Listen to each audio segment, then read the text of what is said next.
is brought to you by Head Start Basketball. The secret is just add a defender, right? And then it's understanding as a coach, it's okay, and if I need to scale the challenge, right, extend it or scale it. Let's say I'm struggling to guard you. Maybe as a coach or whatever, I see that and it's like, okay, well, maybe I limit the offense, or I'm too good on defense. And so it's like, okay, rather than giving you both hands, maybe get one hand, maybe get no hands. Just being able to understand as a coach, I'm watching always, I'm observing, I'm seeing, okay, is this the right challenge point I'm looking for this activity, for this player?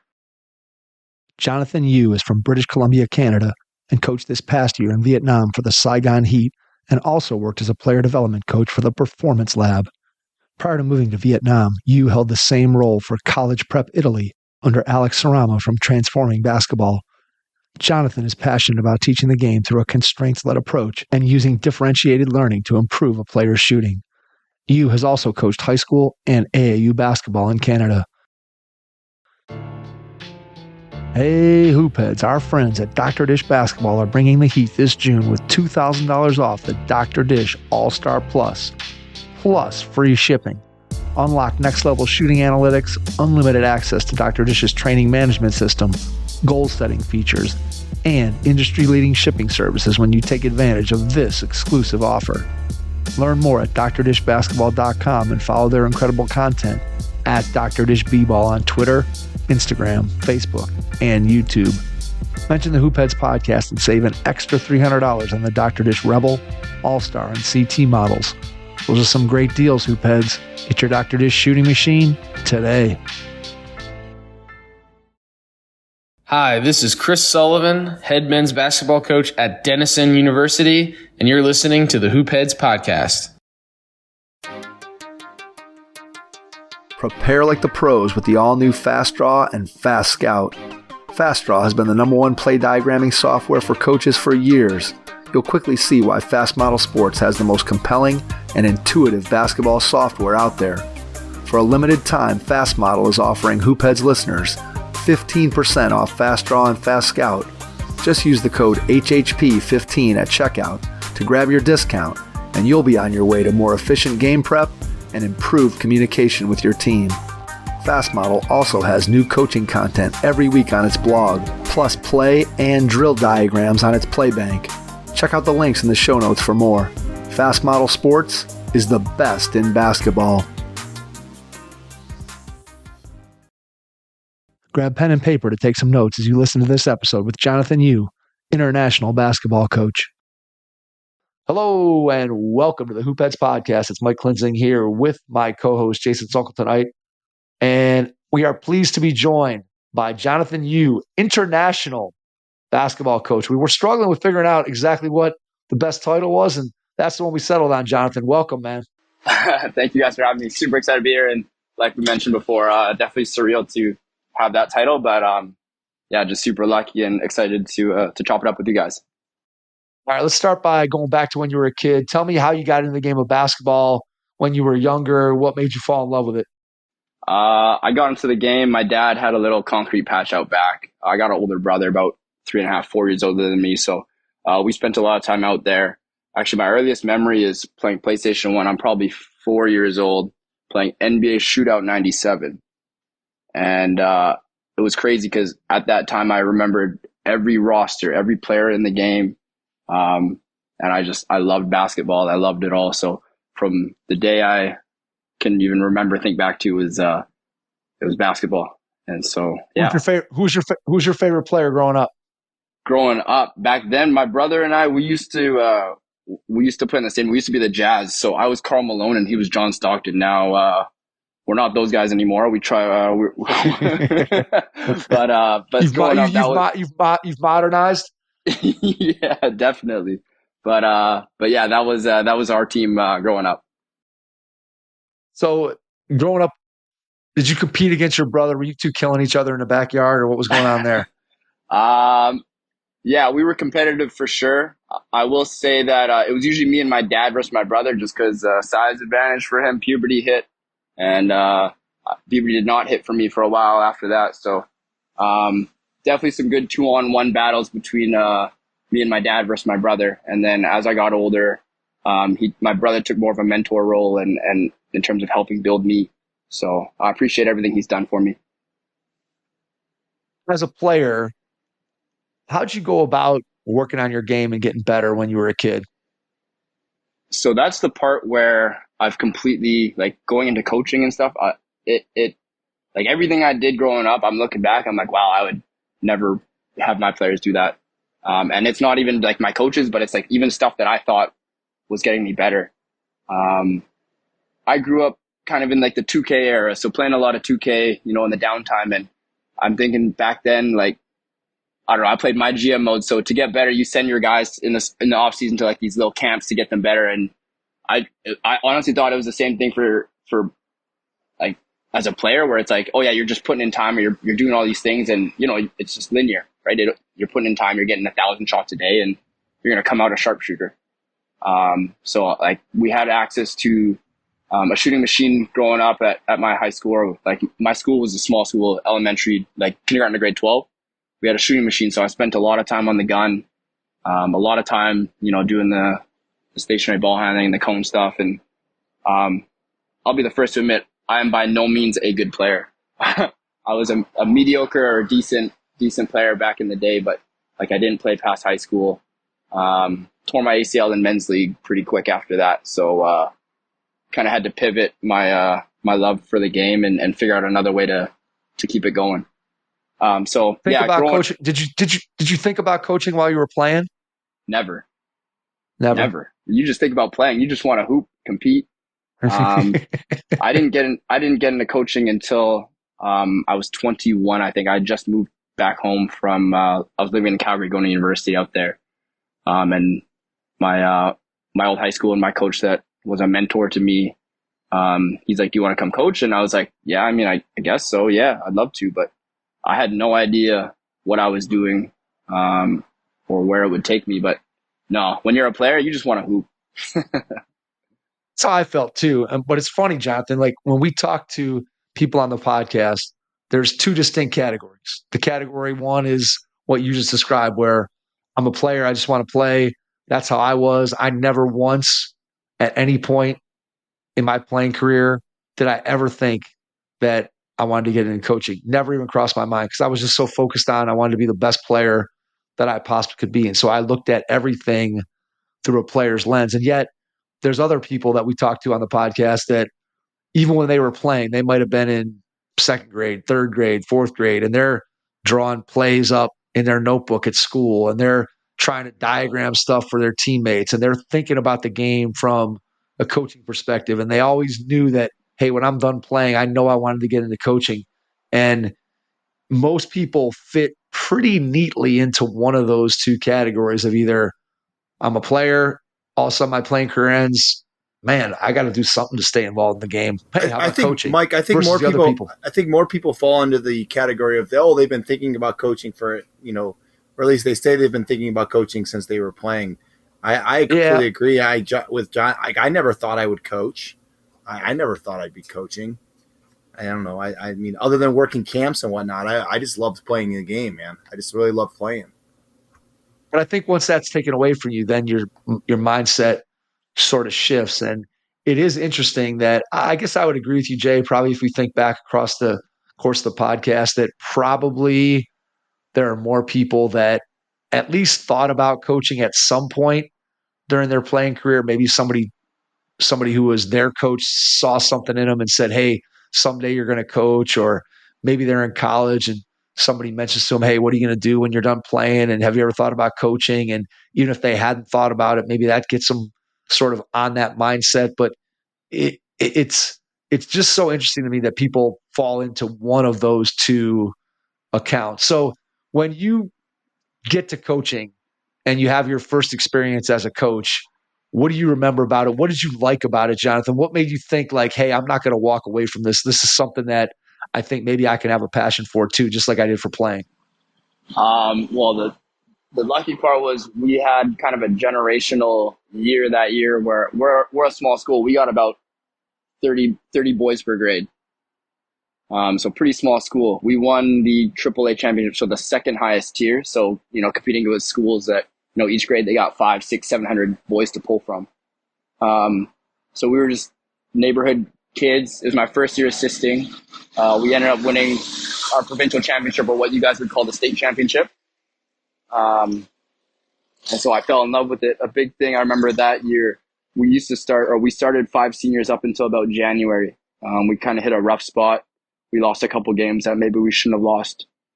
And we inserted a grade 11, so a junior, into the starting lineup. We took out one of the seniors, and he was just not a basketball player. I remember he showed up to tryouts, no shoes, but he's a pure athlete. And he ended up running university track, and he actually got pulled for Team Canada bobsled. So he's just an athlete. And we put him in because we need someone to rebound, do some dirty work. And my goal, or my assignment, was, working with him, helping build him up. And so the cool part is we had a lot of conversations back and forth through texting. And I'll never forget when he moved off to university and started running track. He hit me up again and was like, even before, I'm running nationals at track or whatever, I still read the text messages you sent me when I was, 11th grade, about to play basketball and about to start. He said, and I'll be honest, I've never gone back and read those conversations. I don't even know what I said to him. But it means a lot that, a few years later, he's competing at a high level and still appreciates kind of whatever 21-year-old me gave, whatever advice I had back then for him. That reminds me of something that I've talked to people about, and I think it'll resonate with you when I share this, that you oftentimes, as a coach, the things that you say that sometimes for you as the coach, you don't necessarily remember them the same way you don't remember what you said to him.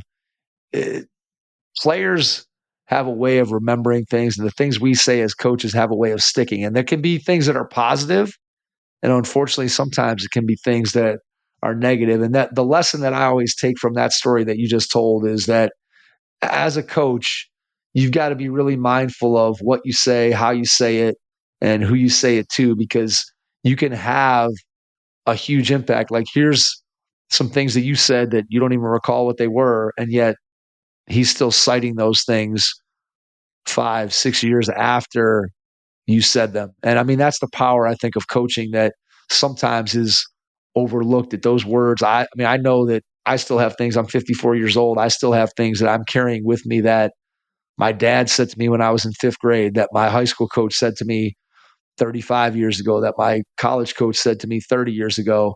And I still carry those things with me. They're still impacting me today. And I'm sure if I talk to any of those people, they would have no recollection whatsoever of saying those things to me. And yet they've had a big impact on my life. And I think that's where the power of coaching really lies. Exactly. I agree for sure. And that's a big thing. I mean, jumping forward a bit, but being in Vietnam and working with these kids where English isn't even their first language, and just trying to connect in the big, I guess, theme.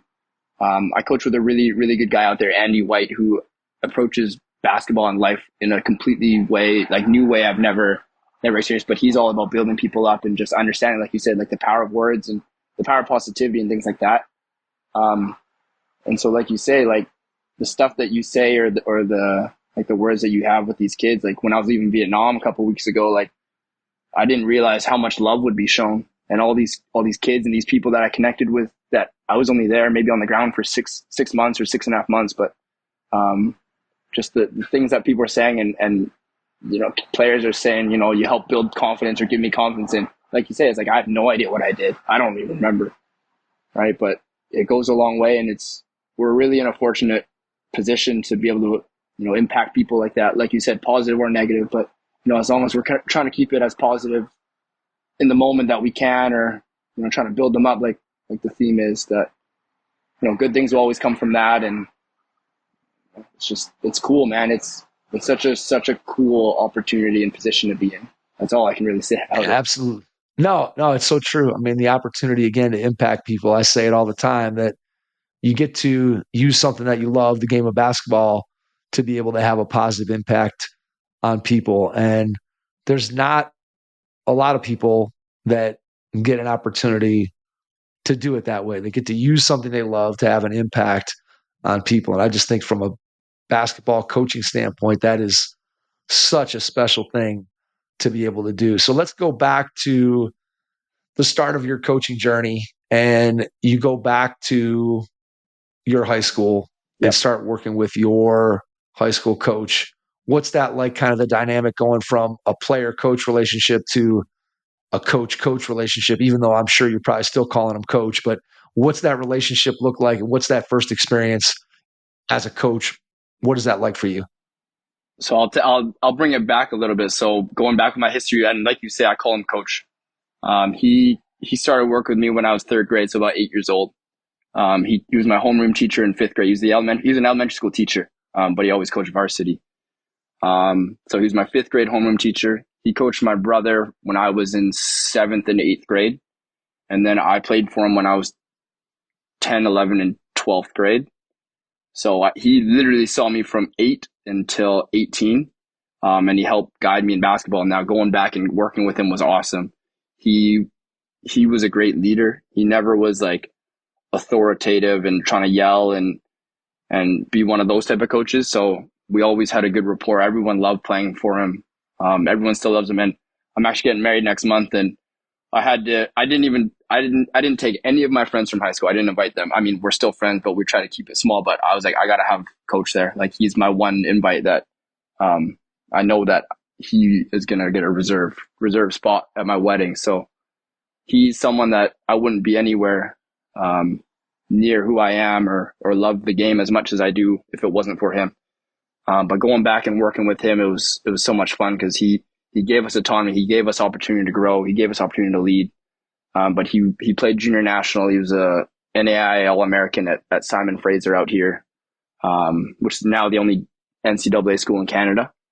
But so he had a successful playing career. And then he just became a teacher and he coached varsity at that school or at my school for at least almost 20 years. So yeah, going back, working with someone that I've always looked up to and still continue to look up to. And it was just a dream, and to learn from him and just life lessons and basketball and everything. I can't thank him enough. So hopefully he listens to this someday. What are one or two things that you took from him as his assistant coach that you feel like are going to stick with you throughout your entire coaching career? A lesson, a characteristic, a trait, a way he handled something, however you want to approach that question, something that you took from him that is going to stay with you for the rest of your coaching career. I think the big thing with coach, like, he was always about the team. Like, it didn't matter if you played for him his first year coaching or his last year coaching, our team, I guess, breakout chant or whatever. It was just, he would say, or the captain would say one, and we would just be team. I'd say one team. And so every guy that played from over 20 years, we all are kind of in that brotherhood of like, oh, we're coaches, players. We're all one team. And so we actually have our alumni tournament coming up this weekend. And I'm one of the only guys that knows guys from 20 years ago till now, because we've all played under him. We're all still a part of one team, but we try to stay involved and stay in touch with him. So definitely just being with the team and understanding, like I said, he was never like yelling. He was never like he would always say, he's like, I should never want this more than you, like you as a player or you guys as a team. Right. And I think that kind of always stuck with me, because it's like, yeah, it's true. Like, and it stuck with me as a coach, because it's like, why do I need to yell or motivate in a certain way, maybe through fear or whatever, if these kids don't want it like that. Right. And so everyone plays for different reasons. Like, I was talking to, like I said, that guy, Andy, when I was in Vietnam, and we were comparing our experiences with basketball, and mine was always positive. Like, I have so many like positive memories, but for Andy, he was talking, he's like, a lot of it was negative for him. And I think the big thing, the reason why I was positive was because I had coach there, right? From the time you're 8 years old to 18, which is obviously a huge, formative years. You're having someone build you up. You're having someone that you can talk to, and they're not just your coach or a leader or a teacher, right? But it's like someone that's actually genuinely looking out for you. So he looked out for all of us as players, but as people. And he always said, he's like, once your coach, always your coach. And I think that's why, like, all of us come back for this alumni tournament. All of us come back really just to give him a hug and to see him. It's that culture and that kind of I don't know, brotherhood and just the values that he kind of instilled in all of us working together as a team. I definitely took that with me forward and take that into my life for sure. One thing that I think the coaching profession has continued to improve upon, not that it hasn't always existed in terms of that connection between a coach and player, but that positive experience that you've been able to take part in compared to what your friend Andy got to take part in.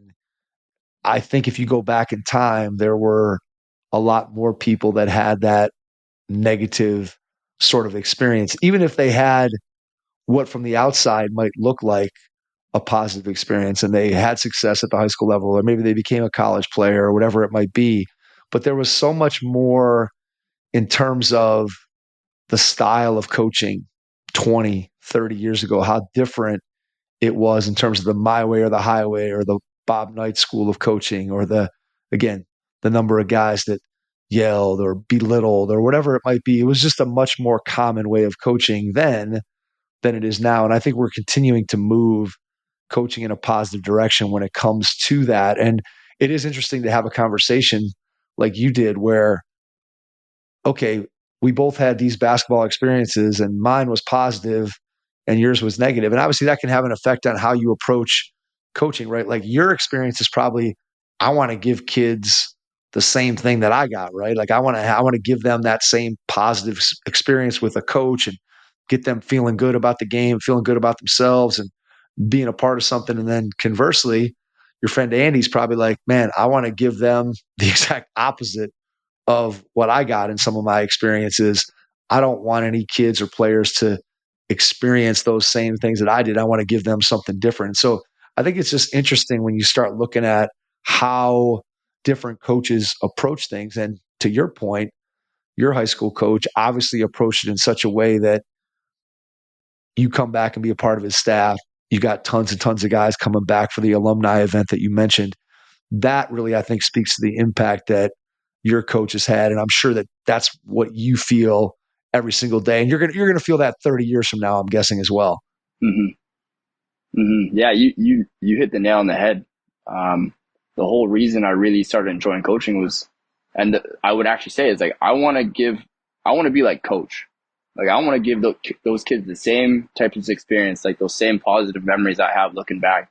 And this is like, 12, 15, 20 years now. But yeah.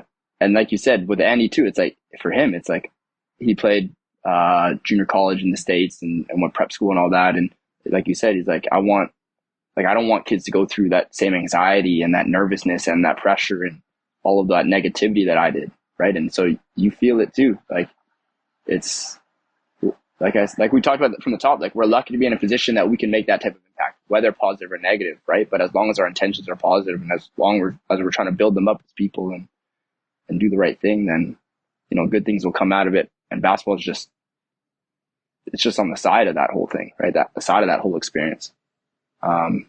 Yeah. So you are at your high school, you're coaching with your former head coach, and COVID hits and things get shut down. And like a lot of other coaches, you go online and you take part in a lot of online coaching clinics. You're watching them, you're participating, you're asking questions, you're seeing what's out there, just like many, many other coaches were during that time, because we couldn't get on the court. We couldn't impact players directly. So had to figure out the way to keep working on your craft and stay involved in the game. And so that's the direction that many of us took, yourself included. And during that time, you come across Alex Sarama. So just talk a little bit about your first time being introduced to what Alex was doing, and then how you two built a personal connection that ended up leading to some of the things that we're going to talk about as we move forward here. Yeah. So, virtual coaches clinics. We're all, every hour on the hour. We were all watching them and just trying to learn. And I remember watching Alex's, and he was comparing basketball and jazz music. And I'm not into jazz. I mean, I like jazz music. I can't say I listen to it very much, but I didn't know what he was talking about. And I actually had to watch his clinic like 3 times back, but I remember thinking like, there's something here, right? I kind of vibe with what he's saying, like, trying to teach players, like how to play and the ways that the methods that he's kind of using. So I kind of started diving into all that. And that's kind of when he partnered up with, Chris Oliver at Basketball Immersion. So I was like, right away, I'm like, yeah, I'm getting a Basketball Immersion membership. I'm just trying to learn as much as I can from those guys. And then I guess that's when he came out with his conceptual offense course. I bought it the first day it came out. And right away, I started trying to implement or think about how to implement. I ended up working, this 2021 now, I got hired at a small club out here, Vancouver Sports Club, which we're small, but it's a pretty good club. They're on the Under Armour Rise circuit right now. So they do pretty well. So I started doing U11, U12, U13, and just trying to put in a conceptual offense and just try to, build players using CLA. And looking back, like, I was terrible at it. But that's part of the whole learning experience and trying to figure this stuff out, right? Because we're not going to come out, just watching a clinic and all of a sudden you're, the greatest coach in the world or whatever at this stuff. But luckily, I kind of had the freedom to try new things. I will say there was maybe a little bit of pushback from whoever, but I was like, hey, if you come to my practice, I promise you these kids will be more engaged than like what you're used to. Like, I never have to get on a kid to try harder or work harder, which, thinking back, and I'm sure same thing for you guys, where it's like, when you were playing, how many times were your coach like, oh, we need to work harder or we need to compete harder, but it's like, okay, but what were we doing to compete? Right? Like, what's the incentive right now and like, obviously, yes, you want to work as hard as you can every time, whatever, blah, blah, but like, hey, if I have you going against someone else, automatically you're ready to go, or you're going to be engaged in this. So that was the big thing, was just these kids were having fun. And so the big thing for me as a coach, and especially back then, my favorite thing, and still my favorite thing, is getting these kids into flow state, right? Where, and I don't coach with a whistle. So it's like, I'll bring them in at the end and I'll be like, and then I'll hear, it's like, what do you mean practice is over?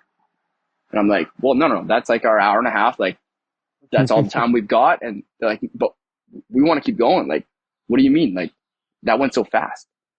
And it's like, that's how I know I did my job, right? Whether we win, whether we lose, whatever. But if these kids are just losing themselves, right, and losing track of time and being fully engaged in where they are, right, especially in this day and age where, phones and all that.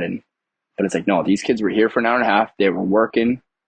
They're sweating. They're having fun with their friends. And they're 11, 12, 13 years old. So this is stuff that they'll remember forever, right? Like, I still remember being their age, hooping with my friends and doing all that. But that was like on our own time, because when we went to practice, it was, the normal 5-on-0 or, perfect layups or defensive slides. And yeah, I was okay and I was good at it. But man, I wish I got to compete like these kids.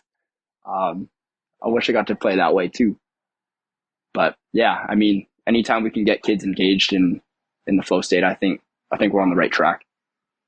All right. So go back to that first couple experiences coaching that 11, 12, 13-year-old age bracket. What are some of the things that you tried that were new concepts to you that you were using then that you felt like worked right out of the gate? Obviously, it's a work in progress. As you said, you're not a finished product, not then, and certainly not now as a coach. But what did you do well with some of those things right away? What were some of the activities or ways you designed things that the kids really liked that you felt worked back in those early days of trying this stuff out? Yeah.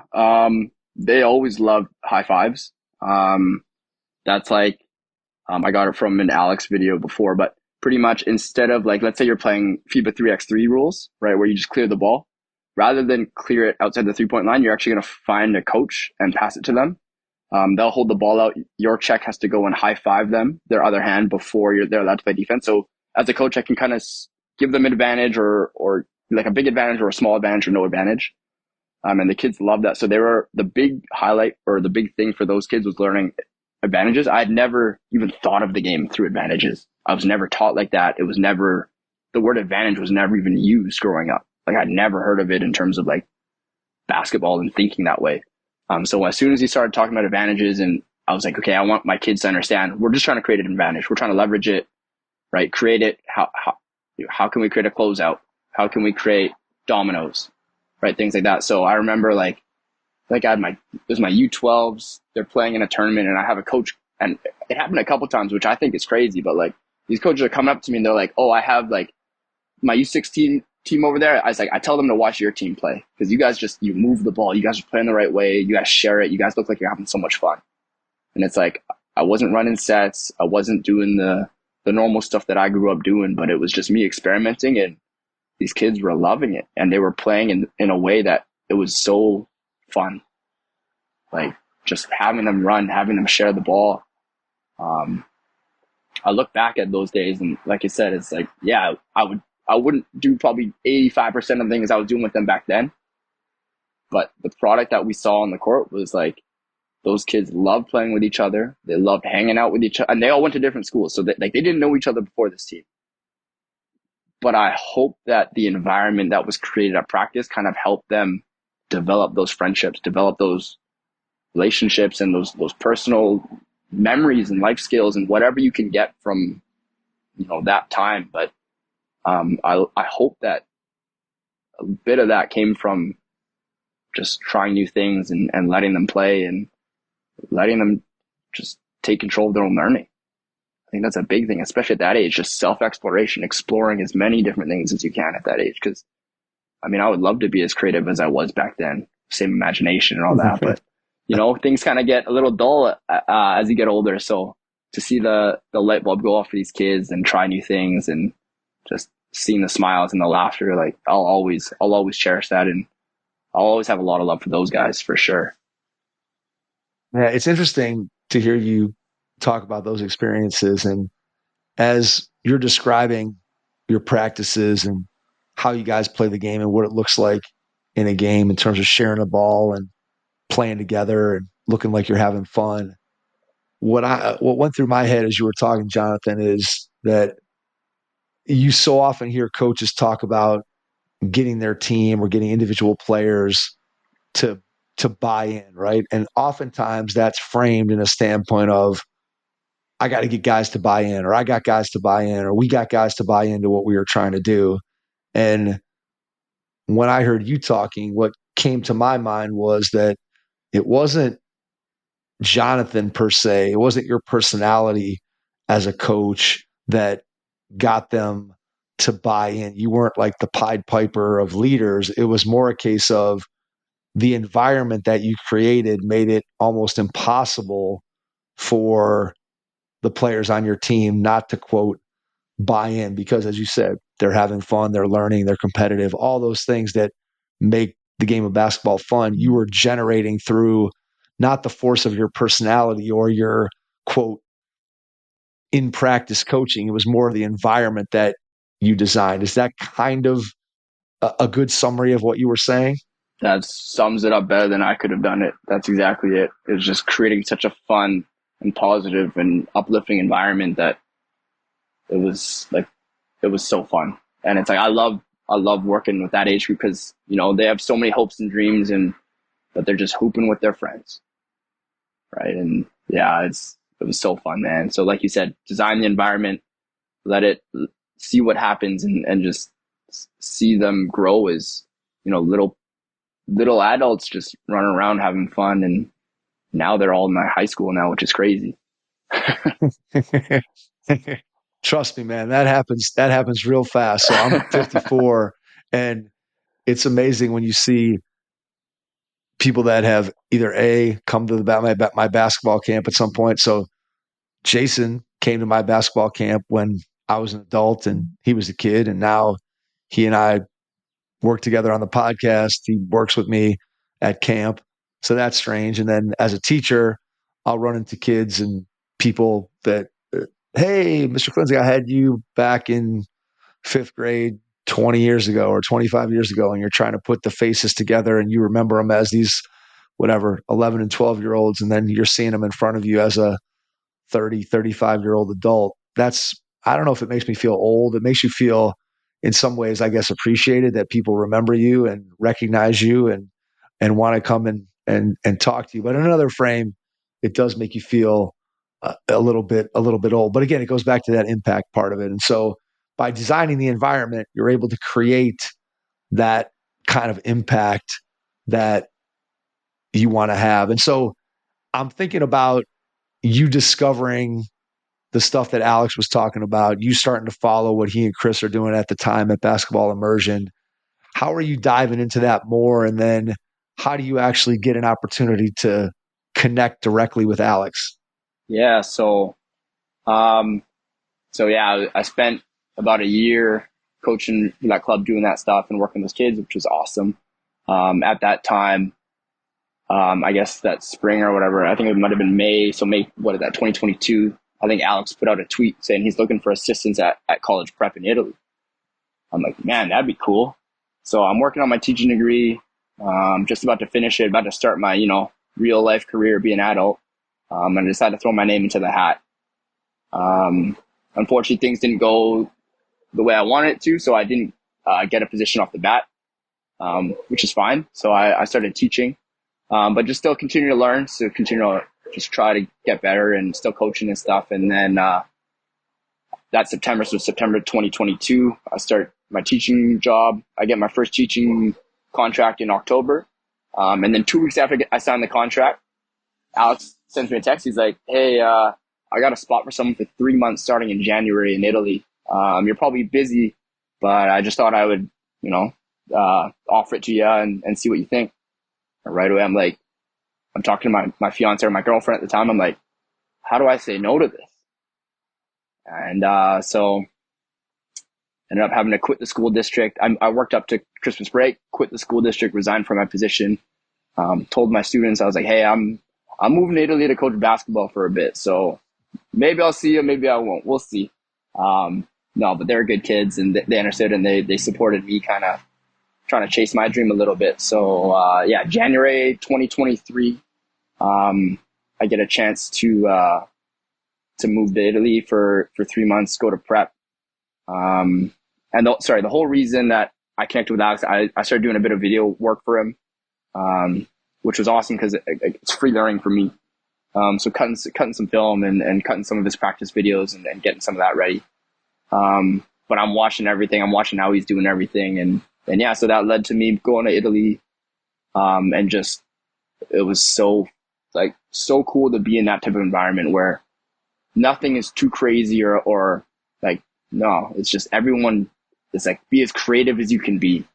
And let's learn, let's dialogue, let's all learn from each other, let's talk. And, to be around, like-minded people and people that are just trying to see if there's another way to do things. Right. And just all those guys, I still am in contact with the other coaches, Jonas, Danny, Giacomo, all those guys, Adam, Kareem. I've never met Adam and Kareem, but I'm Adam and I will talk with text and he'll send me some articles, and I'm sure Kareem would be happy to help if I need anything. But all those guys, we have such a close bond. Just being with those guys and being together, and yeah, and like I said, it's surreal for me to look back on, because like I said, I didn't play high level, I didn't do anything, and coaching was just something I did for fun. So to move to Italy for 3 months and live in small town, hour outside of Milan, so 20,000 people town, and you're just walking around, and it was so fun. And yeah, the guys were awesome. They were so open-minded to things, and they were super welcoming to me. So it was just a lot of learning and a lot of character building in that 3 months. And so luckily I was able to do that for the 3 months. And then I moved home, got back into teaching, and I was kind of just figuring out what I wanted to do. Hey coaches, we know you're invested in the next generation of athletes. So why not give them the star treatment this season with Game Changer? Introducing Game Changer, a free app that provides you with data to make strategic coaching decisions and to deliver memorable moments to your team and its fans. Engage your players, empower your coaching decisions, and give parents the thrill of watching every play unfold in real time this season. Download Game Changer now on iOS or Android. Game Changer equips your team with the tools they need to succeed. Download it today and make this season one for the books. Game Changer. Stream, score, connect. Learn more at gc.com/hoopheads. That's gc.com/hoopheads.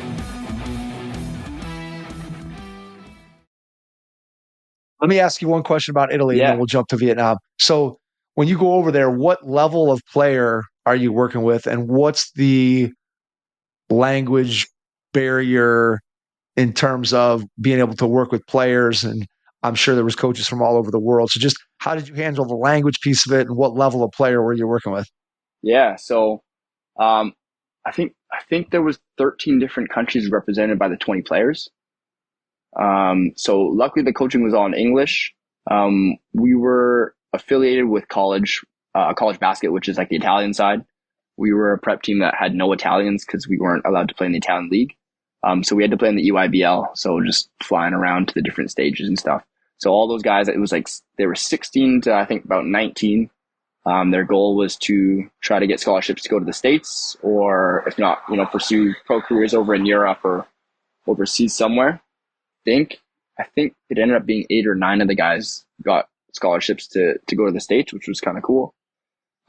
Which is obviously hard for Europeans and, non-North Americans. It's not something that a lot of guys come up dreaming about or getting a chance to fulfill that. So yeah, it was high level guys right off the bat. Yeah, I was player development. So the big focus for me out there was shooting and trying to develop shooting using the CLA, using differential learning. So I was running, I think it was 3 player development sessions per week in the mornings for about an hour. And then just being at every team practice in the afternoons, wherever they needed me. But the player dev stuff was so fun, and it made me fall in love with doing that kind of stuff. I love working with guys, trying to get them better, just doing what I can. And yeah, like I said, Alex was great in terms of giving me freedom and autonomy and creativity. Just, hey, whatever you think, like, let's try it. He never shot an idea down. He never said anything was weird or nothing. He was like, let's try it. So like even some of the DL stuff, like looking back, it's like we had guys jumping off the wall, doing all this crazy stuff, like just trying new things. But it was such a cool environment to grow and to learn, and to, like, coming out of Italy, like my confidence as a coach, it skyrocketed, and it gave me, I guess, the confidence to, hey, maybe I can do this. Because at that time, it's imposter syndrome. I'm about to fly to Italy. I'm about to leave my girlfriend. I quit my job. My mom's mad at me. Like, right? Yeah, absolutely. It's like, I it's all this crazy understand. stuff. Yeah. So, after it's like, I got to coach in Italy. I got to work with some pretty high character guys, and it definitely made me move, a little bit more confidently, for sure. All right. So to go along with that, to the building confidence piece, and you talked about you had the freedom to kind of try anything. So what's something that you tried that you felt like worked really well to accomplish, again, whatever the goal is that you were trying to accomplish, whether it was something related to shooting, whether it's a team thing, whether it's a skill development thing? Just give me something that you tried that was a little bit out of the ordinary that worked. Yeah. So with shooting, like the DL stuff, like we were doing, like I said, it was like we were just trying as many different things. I had the opportunity to work with a guy, Oscar, who rolled his ankle pretty early on into me getting there. So I got to do a lot of DL stuff in terms of like using it to recover, coming back from his injury. So rather than just kind of having, form shoot or shoot from a chair or whatever, we were kind of playing around with DL. What can we do with differential learning with your action capabilities at that point in time in your recovery? So getting him sitting in a chair, doing roll-ups, doing as many different, repetition without repetition things as I could, as many different types of movements that we could on, one bad ankle. I have a video from my time up there where it's a game I thought up of, Saturn's rings, or an activity called Saturn's rings shooting. It's just a defender kind of orbiting, and you can kind of take it in a million different directions. with what you want to do with the defender that's orbiting. But I still use it to this day. I've obviously adapted it, and I look back at the first version of it, and it's quite different now, obviously. But the video's up on my Twitter or X or whatever. But it's fun for me to look back on.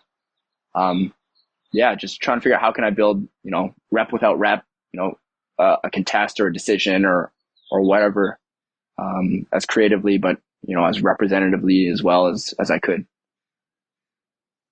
Was the approach that you were taking, and obviously you were trying new things, but was that approach something that the players that you guys were working with, had they seen things that were similar to that, or was this all completely new to them as well? In other words, did you have to sort of expose them to it, get them to see it, get them to experience it, so that just like we talked about earlier with your 11, 12, 13U teams, where you're not having to really generate buy-in because it's so engaging and it's working? How would you describe sort of the reaction of the players that you were working with to some of the things that you were trying to put together for them?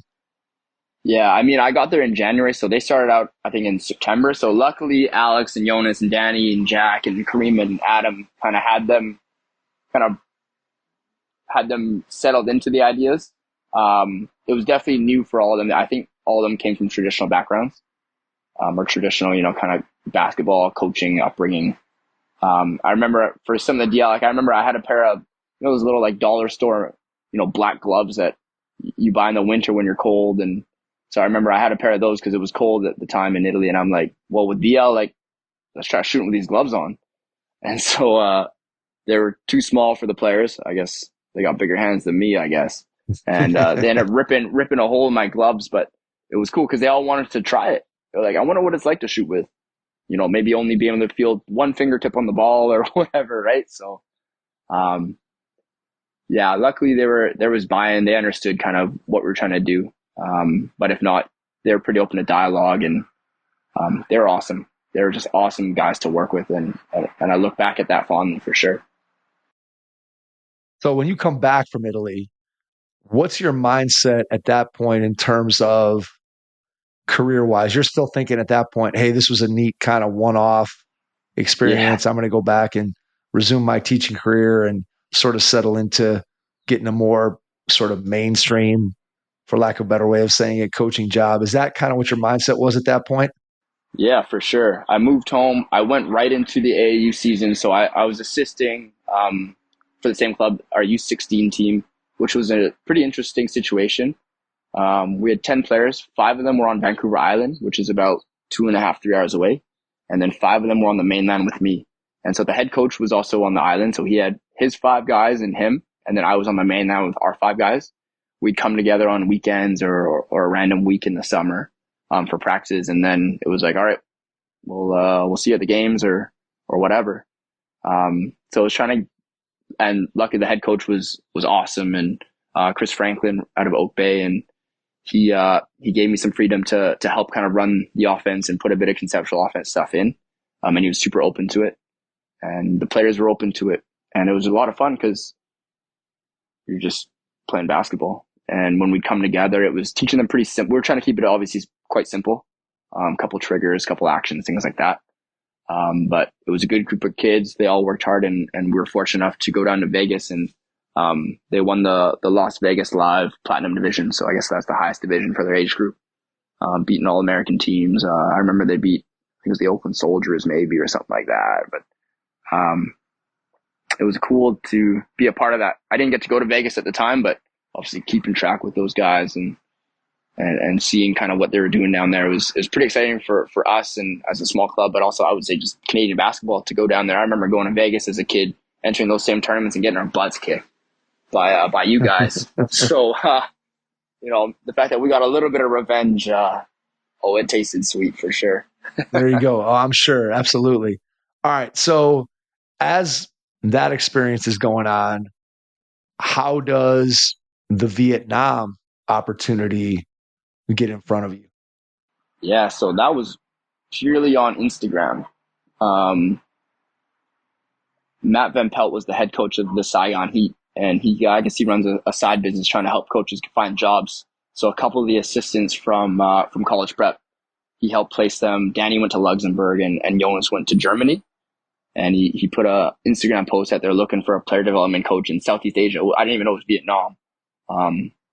But it was, looking for a player development coach starting in September in Southeast Asia. And I was like, well, might as well just throw my name in the hat. Why not? Got an interview with him and Connor Nguyen, who's I call him the godfather of basketball in Vietnam. That guy started everything. He owns the Saigon Heat, started the VBA, part of the Vietnam, the National Federation for Basketball. So got on a call with both those guys, and I guess they liked what I was talking about. And I remember Connor saying, it's like, we got to do something different, because in Southeast Asia, I guess they beat the same teams, but then they get stomped by 40 by the same teams. So they're about 4th or 5th in Southeast Asia, typically at like SEA Games or whatever. So he's like, well, it's making us realize like maybe we got to do something different. We got to try something different. So I guess luckily they liked what I was talking about, or some of the ideas I was sharing, and took a bit of back and forth. But within 2 weeks of signing my contract, I was on a plane to Vietnam. Never been there in my life. My parents are from Hong Kong, so everyone says I look Vietnamese, and they try to speak to me in Vietnamese, but I have zero language skills. That's fine. So I got on the plane, had no idea what I was walking into, but it was a dream. Vietnam was awesome. The people I work with were great. The kids are awesome. I was coaching U16 and U12, so age groups that I've worked with. But now I'm moving, like I said, with a little more confidence. So trying to do the conceptual offense stuff. I'm doing player development as well. I was running some morning sessions, especially before Christmas, working with youth all the way up to a lot of the pros and national team guys and all that. So I was able to kind of try new things, but also experiment with just different skill levels or player abilities. The pros and stuff, they bought in.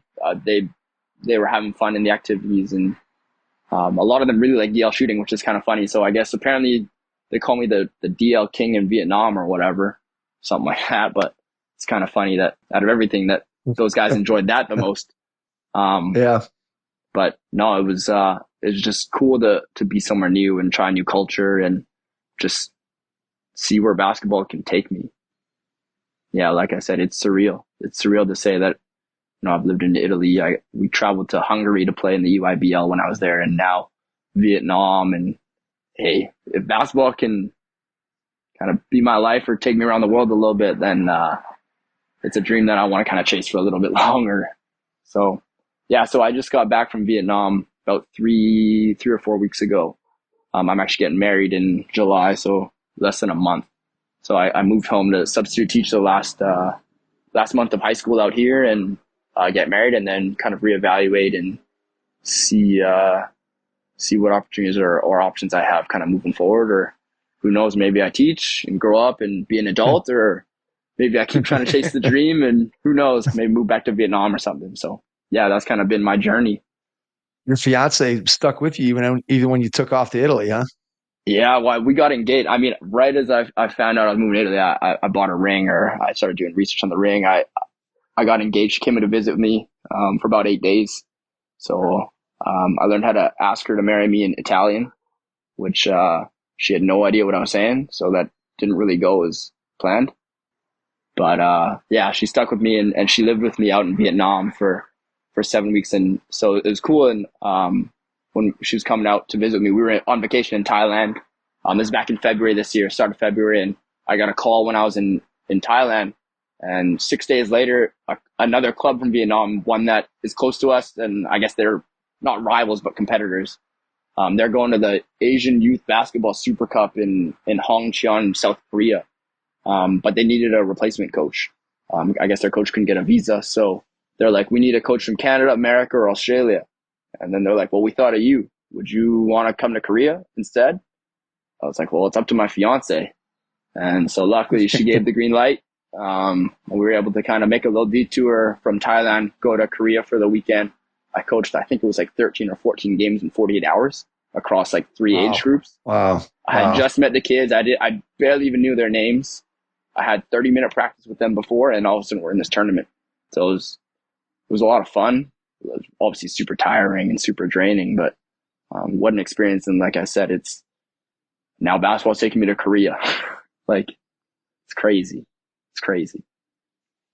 All right. So let's look at where you are as a coach when it comes to CLA, when it comes to DL. What are some things that you've learned through your experiences that you could share with coaches who are maybe just starting to look at this as an alternative way to the traditional methods of coaching? What are some things that you could share with coaches who are just kind of starting out on this path? Yeah, I mean, Chris Oliver and Alex have said it in the past, but it's pretty much the secret is just add a defender, right? And then it's understanding as a coach, it's okay. And if I need to scale the challenge, right, extend it or scale it or whatever. So, let's say, I'm struggling to guard you. Well, maybe like as a coach or whatever, I see that and it's like, okay, well, maybe I limit the offense or let's say you're killing, or I'm too good on defense. And so it's like, okay, rather than, giving you both hands, maybe get one hand, maybe get no hands. Just being able to understand as a coach, I'm watching always, I'm observing, I'm seeing, okay, is this the right challenge point I'm looking for this activity for this player?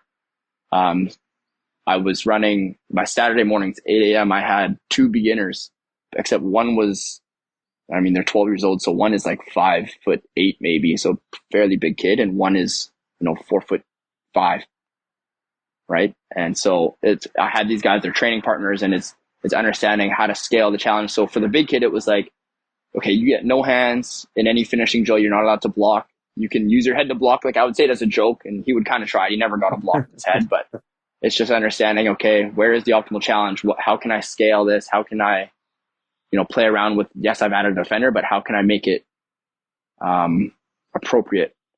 Another thing with CLA, just understanding advantages, it helped me massively, right? Like if I want to have a 2-on-1 or a 1-on-1 or a 1-on-1 plus 1, so maybe I include a passer. Just designing activities or thinking about, okay, these are the triggers I want to run, or this is the type of offense, or this is what I want my offense to look like. So then it's figuring out, okay, how can I design the activity to kind of give them, maybe a closeout read from the corner, because we emphasize, driving kicks to the corner or something, right? And so it's just what do you see more commonly in the games your team plays, and what are those scenarios or situations, and how can we work on those? Because I would say that those are the 2 big ones for me as I kind of started developing myself into this stuff. With DL, the fun part about DL is there really is nothing too crazy. So, the common one always, changing your stance, stagger, wide, narrow, 1 foot, whatever. But, just playing with as many different ways of DL as you can. I've told this story before on Alex's podcast, but when I was on the island working with those U16s last summer, there was another kid that wasn't even a part of our team. But he had a hitch in his shot, and he was going to the same school that the head coach was coaching at, the high school there. And then the head coach was telling me, he's got a hitch in his shot. So I was like, okay, let me take him to the side here. Let me just try a couple things with him. And so I ended up spending like an hour doing DL shooting. But and I learned this from Francisco Nani, but he talks about, if we're shooting and he's got a hitch, then I'll say, okay, maybe position 1, you're shooting as fast as you can. Speed 1, you're shooting as fast as you can. Speed 3, you're as slow as you can. And speed 2 is somewhere in the middle. And speed 2 is probably going to be his hitch or where he's most comfortable in. And so I'm telling him, I want you to always change range, change location. So I talk about X and Y axis because these are kids and I'm a teacher. So I don't know, it just makes sense to me. But I always want you changing your X and Y axis. So shooting from different locations. And then I want you to shoot at different speeds. And you're not allowed to use the same speed more than 2 times in a row. And I would start with them saying, okay, speed 1. So right, that's as fast as they can. Right. So I'm able to see, okay, this is their speed 1. This is their speed 2. This is their speed 3. We go for a bit and then it's like, hey, we stop. It's like, pause for a sec. What is the least comfortable for you? And they're like, oh, probably speed 3, right? Super slow. It's like, okay, let's get rid of speed 3 for a sec here. Let's just shoot on 1 and 2. Again, you can't shoot. Now let's say you can't shoot more than 3 in a row. Always changing X and Y axis or range and location or whatever. And just shoot for a bit. And then I don't even give them a choice. And it's like, okay, I actually want to eliminate speed 2 for a bit here. I only want you shooting speed 1. And what I noticed is like, he was able to shoot, and we're always aiming for a Brad or a swish. So back rim and down as our external cue. And so what I'm noticing is like, he didn't have a hitch, and I'm filming him, and he's starting to understand like, oh, like I can shoot like that. Like, because the whole time, maybe he's been hearing it from all his coaches, like, oh, you have a hitch, you have a hitch, you have a hitch. Stop your hitch. Well, it's not that easy, right? He doesn't feel it, he doesn't understand it. But within an hour, he was able to shoot without a hitch. And I've done that exact same thing with a kid in Vietnam as well that had a hitch. And he's able to feel it. And it was the same result of like in one session. And I'm not saying that this is magic or whatever, but it's just getting them to experience and feel rather than just direct instruction of telling, hey, stop your hitch or shoot faster or whatever. It's how can I get them to experience? How can I get them to feel? How can I bring video in? And how can we learn through this together? So DL is one of my most favorite activities to use or to do with players, because it allows you to connect with them. It allows you to show, hey, I'm on your side here. This is going to be crazy. And it's like, that's why I tell them, like, you're going to think I'm crazy, right? But I promise you that there's value in this, and you're going to see results if we do this and if we stick with this for a bit. And so when I show them the video of, hey, where's that hitch in your shot now? And then if I'm talking to them, it's like, are you still shooting in speed 1? And they'll be able to think and be like, oh yeah, I have, or oh no, I haven't, right? But it's now they understand, hey, I can shoot fast.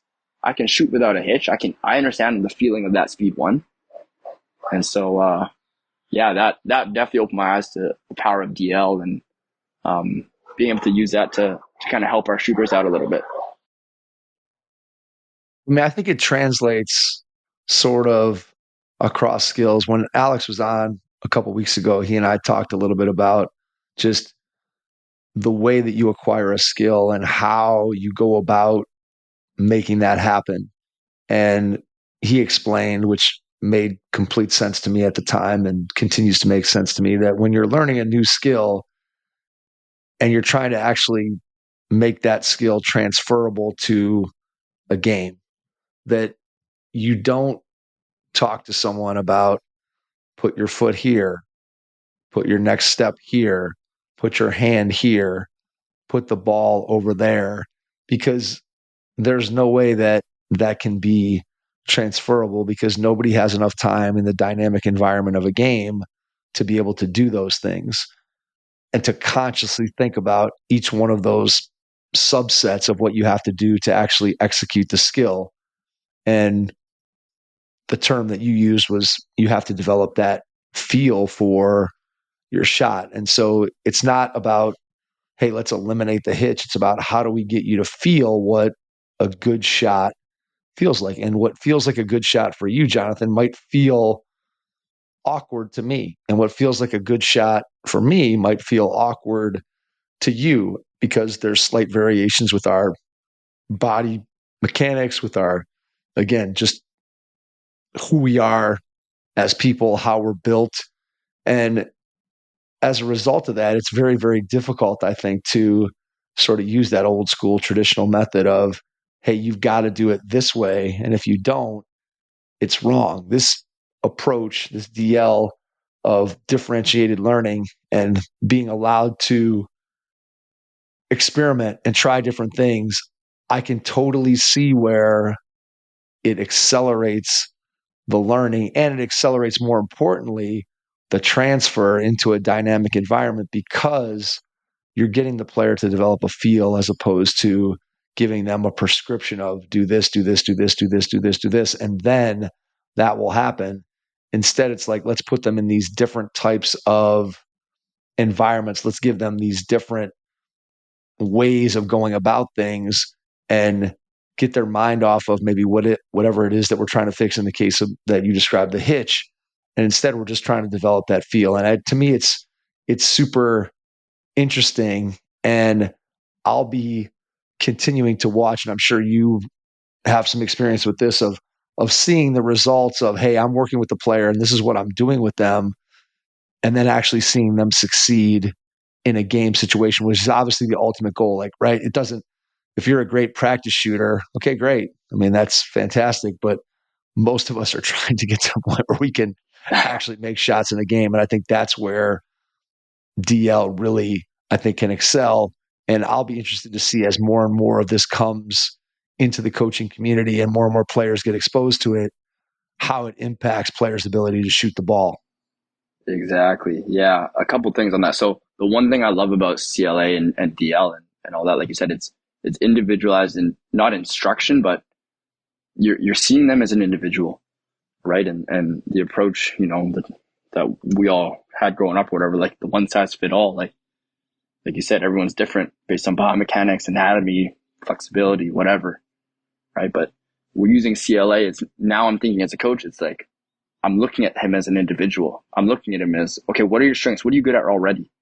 And how can I constrain or how can I design my activity or my environment to maybe work on some things that you're not good at, or maybe, work on reads that you might see in the game, right? Rather than everyone go through the same, drill or same movement or whatever. Like it's a lot more me or as a coach, it's critically thinking like, okay, this is Bob. How can I put Bob in the best position if Bob is good at XYZ, but maybe not good at ABC, right? And so it's allowing me to think about everyone more so as an individual, to fit into kind of our team or what we're trying to do. Another thing with the DL stuff, like Linus was the captain in Italy, and that's I guess Alex's guy. He's worked with him, I think 2 or 3 years, and I've never seen someone been able to get their shot off in as many different ways and at crazy angles and out of so many different movements as Linus. And he's done a bunch of DO with Alex, and I remember talking to him and him saying like it does help, like being able to understand how your body moves and being able to generate power and figuring out how can I score that Brad, right? And so that's what I would say is any coaches out there that want to see it, like look up Linus Holmstrom. I think he just committed to Virginia Military Institute, I think it's called, or whatever. And he was playing at Colorado Prep this past year. But watching him, he's on the Swedish national team and all that, but just watching him shoot, he's the type of shooter I've never seen someone like that, especially at his age and his ability to understand basketball IQ and read the game and understand coverages and coverage solutions. I would say to any coach, go check out some film of Linus or go listen to his podcast that he did with Alex on the Transforming One, because you'll hear a kid that sounds like he's a 20-year coach and not a 19-year-old player.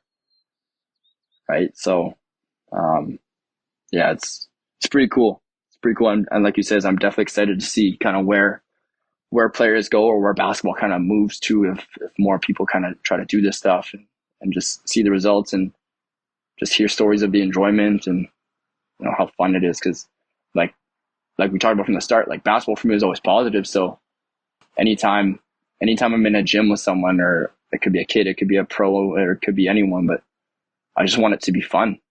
Like I never considered my time in Vietnam or Italy, like that was never a job to me. Never felt like a job. And it's like, that's what everyone says is like, oh, that means you found what you want to do or your passion or whatever, right? Like that's my goal. How can I make this process fun for them? It should be fun, right? It's a game. I mean, ultimately, I think that's one of the things that we sometimes forget as coaches. I know that sometimes I forget that as a parent. I know that players sometimes can even forget that it's the reason why we all picked up the ball in the first place is because the game is fun. And I think that's one of the things that when I look back on my experiences as a basketball player, and I guess I would say I had probably a mixed bag of experiences, and sometimes there was multiple experiences within one greater experience, if that makes any sense, where the game, high school basketball for me, I don't remember 1 second of it ever not being fun. Like not 1 second. I never remember not enjoying practice. I don't remember not enjoying games. I just remember loving every single second of it. And then conversely at the college level, a much different experience. There were obviously lots of positives and there was lots of fun moments and games and things, but there were lots of days that practice was not fun, that when it was time for me to head to the gym to go to practice, I was not excited. I was not looking forward to it. And I was a kid who loved basketball as much as anybody that I've ever known directly in my life. So for me not to love what I was doing in relation to basketball was kind of, I mean, you had to be doing something pretty extreme to get me to not love it. And so I just think about this approach and how we can make it so that more kids can access the game, more kids can be put into positions where they can have success, they can still be growing and learning the game, and they can do it in an environment that is fun. And I go back to what you said at the beginning when you were talking about your 11, 12, 13-year-olds, that practice would end and they'd look around and be like, what do you mean practice is over? Like we want to keep going. It's that, like, that's the dream, right? You want everybody to feel that way. And you said, obviously you felt it as a coach. And when you feel that as a coach and your players feel it as players, man, I mean, you're talking about doesn't get much better than that. And obviously if that's the way everybody feels, I know one of the things that people always talk about in relationship to coaching is that ultimately you want to be able to win basketball games. And I just always come back to, I think if you can make it fun, then you make people want to practice more, want to continue to improve, want to continue to get better. And usually when that's the case, that translates to winning. And winning is usually fun. People enjoy winning more than they enjoy losing, typically. So if we can combine all those things, I just feel like, to me, that this is the direction that, as we get more and more research and more coaches get exposed to it, I just think that it's a direction that coaching is going to go. And I'm sure that in your discussions that you've had with your colleagues who are using it and with Alex, and I'm sure that's what you guys are talking about is, hey, this is the future of where basketball coaching is headed. That's exactly it, right? Like, I truly believe that. I truly believe that. And it's not that you have to dive in 100%, because obviously everyone's going to be comfortable with different levels of trying this stuff. But I think if you just try it for a little bit, see the result, right? But I don't mean the result in like, oh, are they winning games or whatever, but it's just, are they engaged, right? Like I tell coaches, it's like, if you come to practice, and it's open to anyone, if it's like, if I remember running practice, like and anyone can come watch. I'd love to dialogue and share, but it's like, you'll rarely ever see kids standing in lines. You'll rarely ever see kids not involved, because every time I'm thinking as a coach, doesn't matter how many kids I have, it's okay, how can I scale my activity or do it so that everyone's involved, or there's minimal wait time? How can I get more time on task? How can I get everyone, because we only get an hour and a half, right? So it's like, how can I maximize this hour and a half? And right away, if kids are playing for an hour and a half, right, they're going to have fun, right? And if they're competing, if there's a defender, and if you're like, if I'm using the CLA and trying to scale challenges or design whatever activity or environment to highlight whatever I'm trying to highlight, like, as long as it's done thoughtfully and I guess in a way that is fun, then that's where learning occurs, right? And my favorite saying to these kids, it's like, learning is messy. So I'll tell them, like, I'll never get mad at you for making a mistake. Like, I never get mad at a kid for missing a layup or whatever. And even in like my practice activities, like I tell them, like, every pass, most passes, like, I want you to throw it one hand, and I want them to develop motor skills, and I want them to develop understanding, like, hey, if we can get good at passing, because you'll have coaches in your life that'll tell you to throw two hands, or you'll do a bunch of two-hand passing or whatever. But hey, if we can get good at throwing a one hand, maybe off the bounce or something, like, think about how much faster we can play. And so I've got a couple clips on my Twitter from the last few weekends. I'm still watching all my kids play in Vietnam. Luckily they stream it.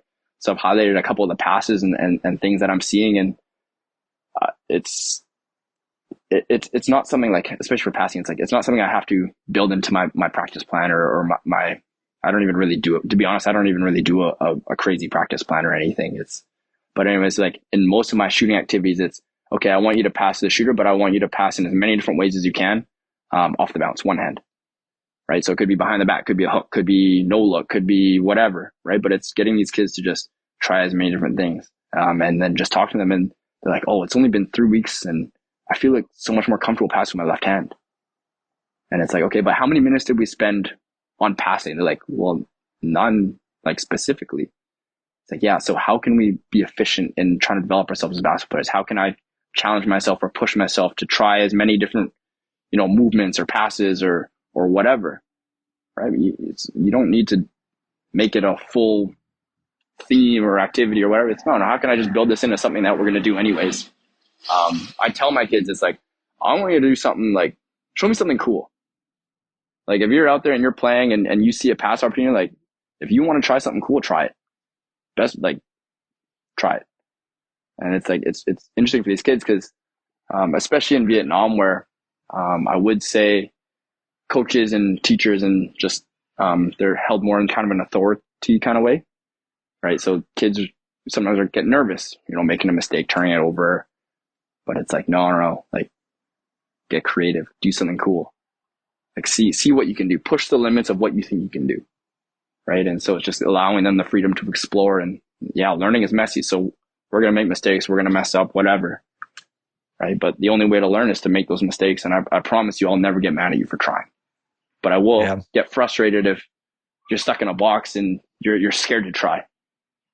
Right. So it's kind of breaking some of those players out of that habit of like, oh, I'm not used to this, or I've never been encouraged to try something different or try something that the coach isn't telling me exactly what it should be.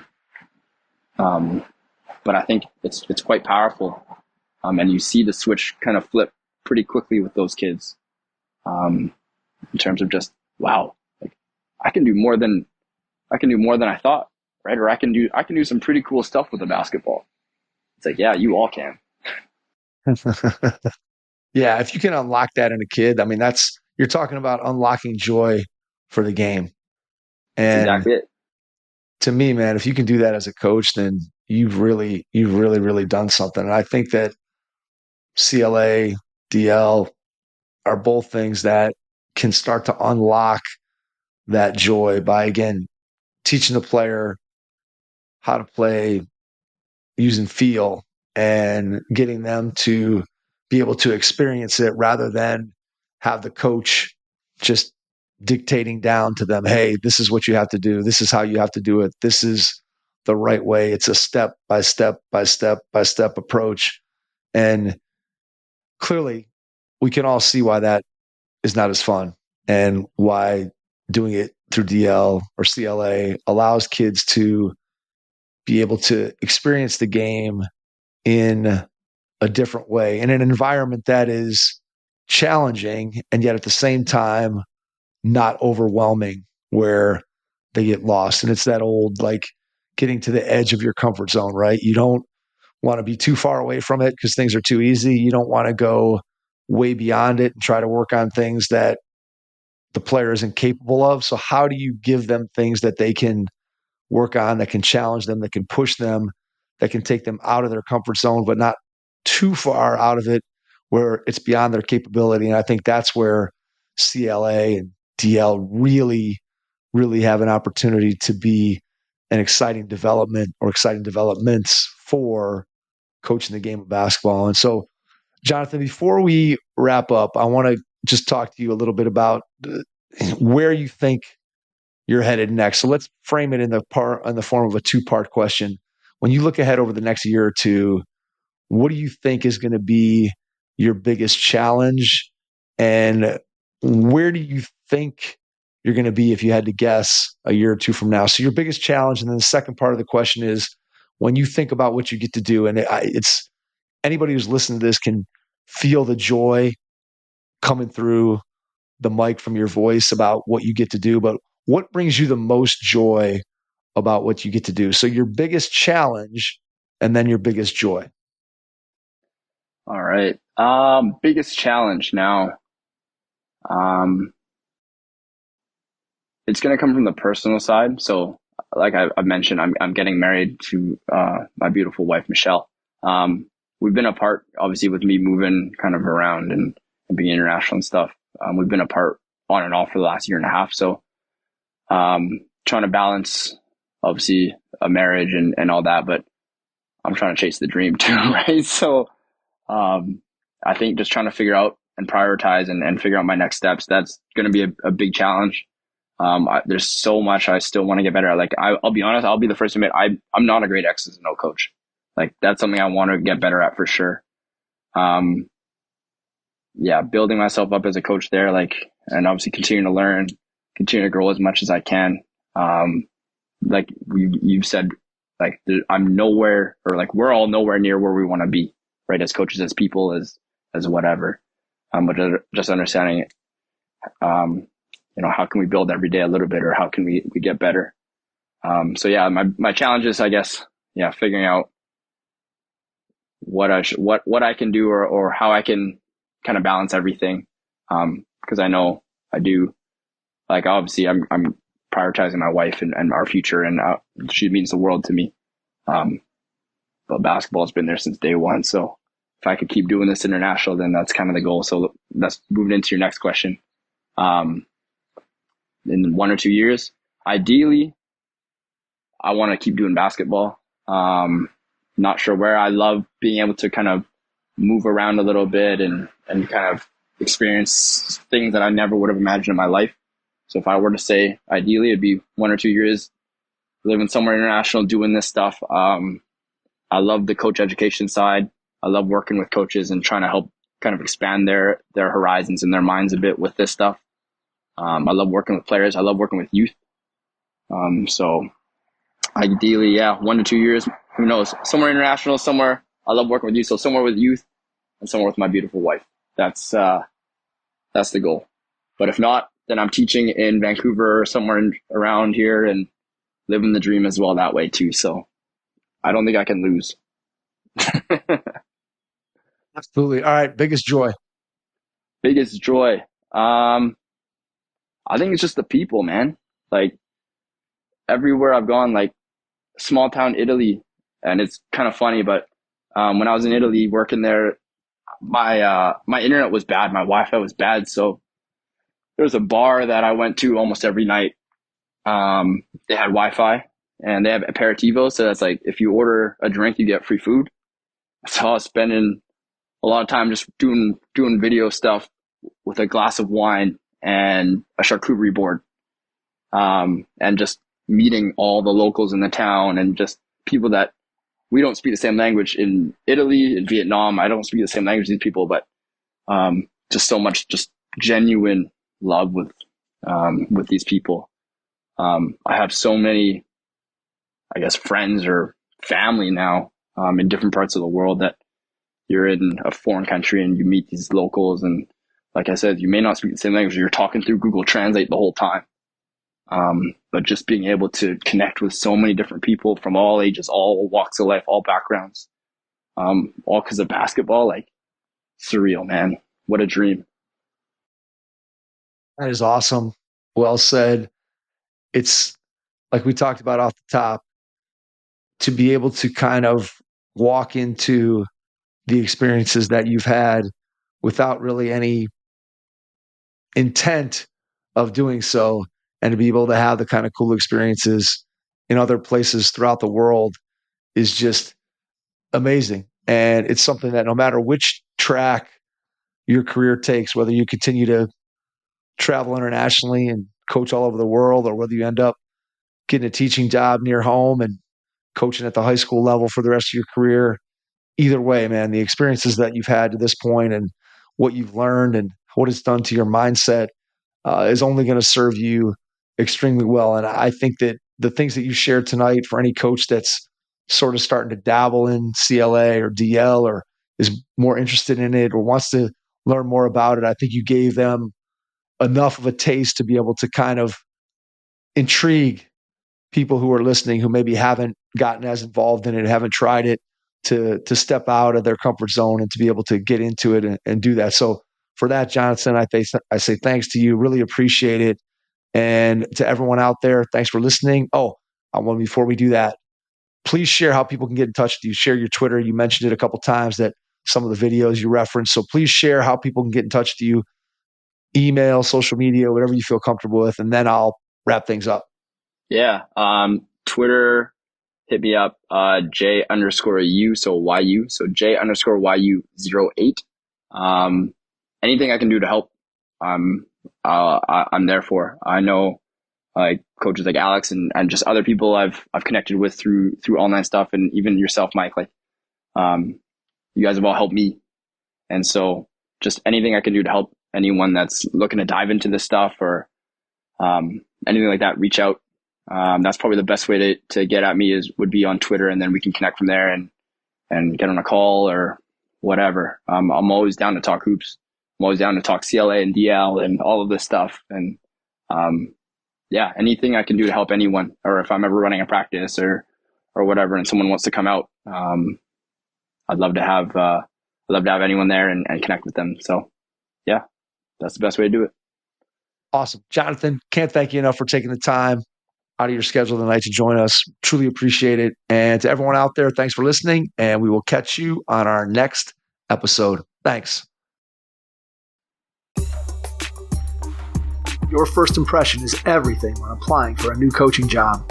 A professional coaching portfolio is the tool that highlights your coaching achievements and philosophies, and most of all, helps separate you and your abilities from the other applicants. The Coaching Portfolio Guide is an instructional, membership-based website that helps you develop a personalized portfolio. Each section of the Portfolio Guide provides detailed instructions on how to organize your portfolio in a professional manner. The guide also provides sample documents for each section of your portfolio that you can copy, modify, and add to your personal portfolio. As a Hoopheads Pod listener, you can get your Coaching Portfolio Guide for just $25. Visit coachingportfolioguide.com/hoopheads to learn more. Thanks for listening to the Hoop Heads podcast, presented by Head Start Basketball.